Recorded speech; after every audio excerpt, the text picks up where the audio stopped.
Assalamu alaikum everyone.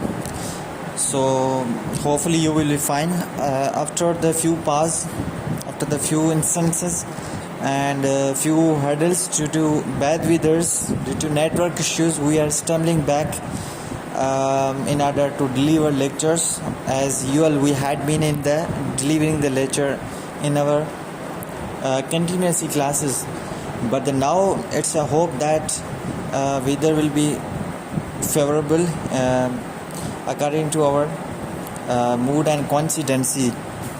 So आज का हमारा लेक्चर है माइटोकॉन्ड्रिया के हवाले से. सो पहले जो भी हमने डिस्कस किया है वो double membrane bound cell organelle structures discuss किए हैं, जिसमें सो फार हमने स्टडी किया कि प्लास्टिड्स, उसके टाइप्स प्लास्टिड्स क्या होते हैं, उसके ल्यूकोप्लास्ट, क्रोमोप्लास्ट और क्लोरोप्लास्ट डिस्कस किए. सो नाउ माइटोकॉन्ड्रिया को डिस्कस करते हैं. ये भी double membrane bound cell organelle है. So let's discuss about the mitochondria. Mitochondria की अगर बात करें तो माइटोकॉन्ड्रिया की स्ट्रक्चर शेप की अगर बात करें तो ये रोड शेप हो सकता है, लाठी की तरह, वेसिकल की फॉर्म में, स्फेरिकल, या वो गोल हो सकता है. ठीक है. अब माइटोकॉन्ड्रिया जो है इसको ये क्या double membrane bound cell organelle है फर्स्ट ऑफ ऑल, और अल्टमैन और सी बेरिडा, इन ये साइंसदान का नाम है जिन्होंने डिस्कवर किया इसको. और ये क्या है, मोस्ट एक्टिवेटेड सेल ऑर्गेनल है. ये एक्टिवेटेड सेल ऑर्गेनल है. क्या आपको पता है कि आप जो भी खाना खाते हैं, वाट एवर यू ईट फूड, आप डाइजेस्टर के थ्रू हो जाता है और वो डाइजेस्ट होके आपके खून में मिल जाते हैं जो ग़िज़ाई के न्यूट्रिएंट्स हैं. ठीक है. अब वो जैसे प्रोटीन, फैट, लिपिड, अब वो हमारी बॉडी में चले जाते हैं.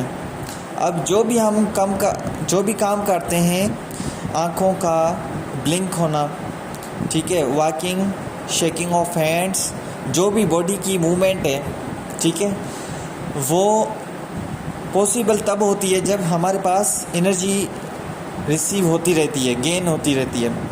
अब वो जो एनर्जी जो ऑब्टेन होती है, हासिल होती है, वो एक सेल ऑर्गेनल के थ्रू मिलती है, वो है माइटोकॉन्ड्रिया. अगर माइटोकॉन्ड्रिया ना होता तो हमें एनर्जी ना मिलती, हमारी सारी बॉडी के जो पार्ट्स हैं वो काम नहीं करते, हमारा डाइजेस्ट सिस्टम नहीं काम करता, हमारा नर्वस सिस्टम काम नहीं करता, हमारा डाइजेस्ट सिस्टम नहीं काम करता, हमारा ब्लड सर्कुलेटरी सिस्टम काम नहीं करता. ठीक है.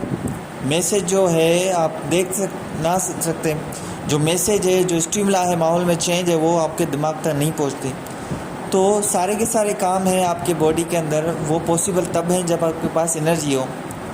अब वो एनर्जी तो मिलती रहती है. आप फूड खाते हैं, आप बर्गर खाते हैं, आप ब्रेड खाते हैं, आप मील खाते हैं, आप मीट खाते हैं, वाट एवर, लेकिन उसको कंब्यूस्ट करना, उसको ऑक्सीडाइज करना, उससे एनर्जी हासिल करना, वो माइटोकॉन्ड्रिया का काम है.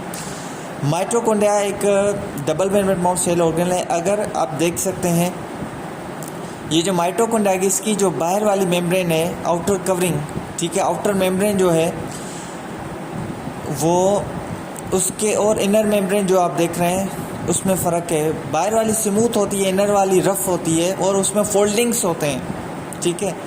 जिगजैग में कभी ऐसे कभी ऐसे, जिगजैग मैनर में फोल्डिंग्स. अब ये जो मेम्ब्रेन है उसे हम बोलते हैं क्रिस्टी. क्या बोलते हैं? क्रिस्टी. अब इन सेल मेम्ब्रेन के बीच में एक स्पेस होता है जिसे हम बोलते हैं inter membrane space. Outer membrane और इनर मेम्ब्रेन जो क्रिस्टी है उसके बीच में स्पेस होता है जिसे हम बोलते हैं इंटर मेम्ब्रेन स्पेस. अब इन दोनों मेम्ब्रेन के बीच में और इन फोल्डिंग्स में पानी भरा होता है. ठीक है. ऐसे ही पानी जो जैसे प्लास्टिड्स में क्लोरोप्लास्ट में था, यहाँ पे भी पानी है. इसे हम कहते हैं मैट्रिक्स. Is it clear? अब क्या है, सेल अपना ये जो भी एनर्जी मिलती है वो माइटोकॉन्ड्रिया के ज़रिए मिलती है, इसीलिए इसका नाम है पावर हाउस या battery of the cell. Power house इसलिए कहते हैं कि एनर्जी मिलती है. बायोब्लास्ट, ठीक है, ये भी इसका नाम है. फार्मेशन ऑफ एनर्जी, एटीपी, ठीक है, फार्मेशन ऑफ एनर्जी, एटीपी के फॉर्म में एडिनोसिन ट्राइफॉस्फेट, जो एनर्जी के, तवानाई के सिक्के भी कहा जाता है, एनर्जी करेंसी ऑफ सेल भी कहा जाता है.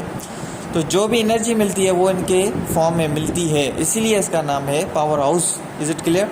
So that's the reason why name mitochondrial, mitochondria का नेम से यहाँ से लिया गया।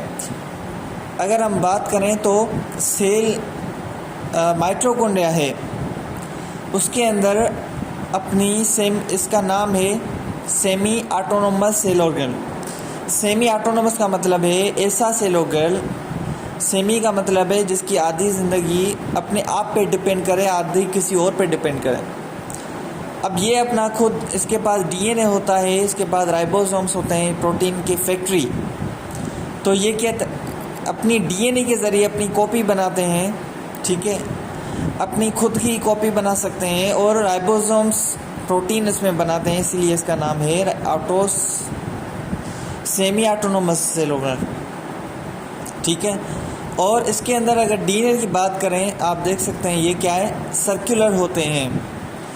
एक डीएनए होता है लीनियर, जैसे हमारे सेल हैं, ठीक है। न्यूक्लियस की अगर हम डिस्कस करें आगे चल के, तो उसमें ऐसा डीएनए होता है, लेकिन सर्कुलर डीएनए होता है किसमें, माइटोकॉन्ड्रिया में। इसमें 70% of the total cellular enzymes होती हैं इन दी माइटोकॉन्ड्रिया।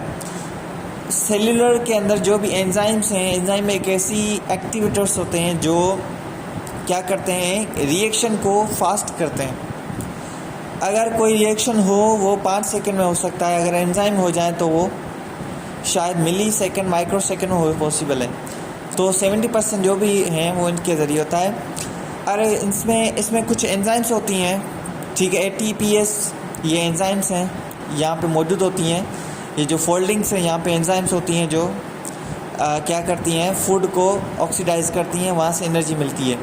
ATPase एंजाइम है, ऑक्सीजोम, एलिमेंट्री पार्टिकल्स, ये सारे के सारे इस एंजाइम के नाम है। ATPase ये एंजाइम है। इसके दो हिस्से हैं, एक F0 और F1 पार्टिकल्स, ठीक है। तो ये MCQs में आ सकते हैं आपको, ट्रिकी क्वेश्चंस, ठीक है। अब क्रेब्स साइकिल क्या होता है, क्रेब्स साइकिल बीटा ऑक्सीडेशन भी कहते हैं इसे। ये एक ऐसा साइकिल होता है जिसमें ATP बनती है, ठीक है, किसमें, माइटोकॉन्ड्रिया पे। अब वो ATP क्या करती है, हमारी बॉडी इस्तेमाल करती है for performing the various activities, ठीक है, मुख्तलिफ एक्टिविटी करने के लिए। अब हमारी बॉडी उसको कंप्यूज करती है, तो ATP कन्वर्ट हो जाती है एडिनोसाइन डाइफॉस्फेट ADP, और एक फॉस्फेट का मालिक्यूल रिलीज़ होता है, उसके साथ एनर्जी रिलीज़ होती है, ठीक है। ये क्या एनर्जी रिलीज़ होती है, और यही बॉडी हमारी यूज़ करती है energy. Is it clear? Heat form में, दैट इज़ 7.3 किलो कैलोरी, ये यूनिट है एनर्जी। अब कॉन्ड्रियम क्या होता है, all mitochondria in a cell, सारे के सारे अगर माइटोकॉन्ड्रिया एक सेल में हो उसे हम बोलते हैं कॉन्ड्रियम, ठीक है। अब बैक्टीरिया और रेड ब्लड सेल्स हैं, उनके अंदर माइटोकॉन्ड्रिया नहीं होता, नो माइटोकॉन्ड्रिया।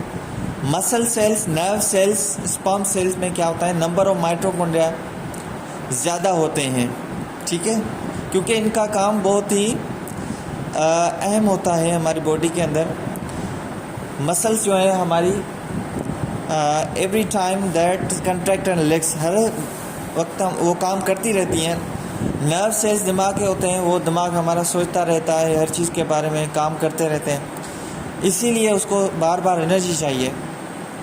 स्पर्म सेल्स हैं, ठीक है, वो उसके भी ये माइटोकॉन्ड्रिया ज़्यादा होता है। अब माइटोब्लास्ट क्या है, अगर सेल में ये माइटोकॉन्ड्रिया इसके अंदर इसकी बाहर वाली membrane removal of outer membrane remaining will be labelled as माइटोब्लास्ट।